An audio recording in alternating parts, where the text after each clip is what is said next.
Assalamualaikum warahmatullahi wabarakatuh. Perkenalkan, nama saya Aprilia Dinda Safitri. Saya dari kelas 12 OTP 3. Di sini saya akan menjelaskan tentang pengertian teks cerita sejarah. A. Pengertian teks cerita sejarah. Teks cerita sejarah adalah teks yang di dalamnya menjelaskan dan menceritakan tentang fakta dan kejadian asal lalu yang menjadi asal muasal atau latar belakang terjadinya sesuatu yang memiliki nilai sejarah. B. Jenis dan struktur teks cerita sejarah. Teks cerita sejarah mencakup 3 jenis, yaitu cerita biografi tokoh sejarah, cerita tentang peristiwa bersejarah, cerita fiksi sejarah atau berlatar belakang sejarah. C. Nilai-nilai teks cerita sejarah. Nilai adalah hal pesan atau sejarah yang dianggap penting bagi kehidupan manusia.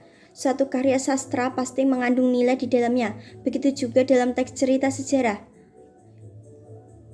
A. Nilai religius. B. Nilai moral. C. Nilai sosial.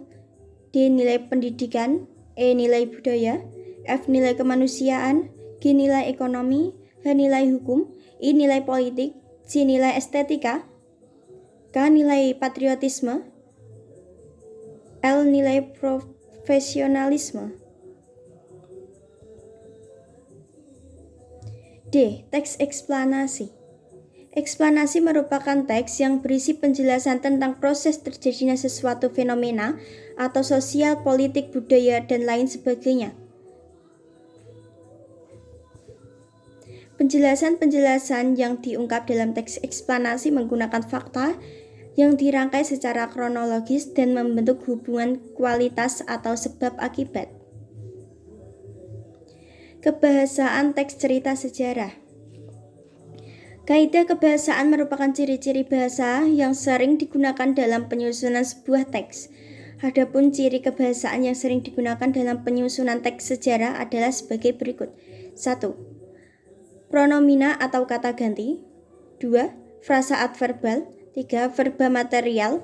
4. Konjungsi temporal. F. Memproduksi teks cerita sejarah.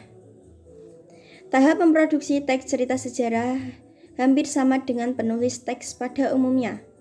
1. Menentukan topik. 2. Menyusun kerangka. 3. Menyebabkan kerangka. 4. Menyunting teks.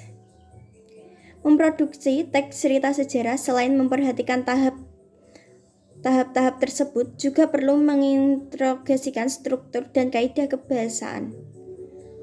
Dengan adanya struktur dan kaidah kebahasaan yang terpenuhi, maka telah terpenuhi kelengkapan unsur dalam teks cerita sejarah.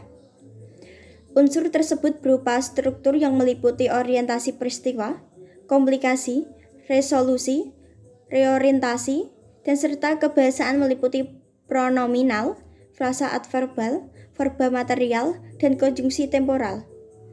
Struktur dan kaidah kebahasaan menjadi unsur penting karena menjadikan teks memiliki karakteristik dan kebahasaan sehingga dapat membedakan dengan teks lain.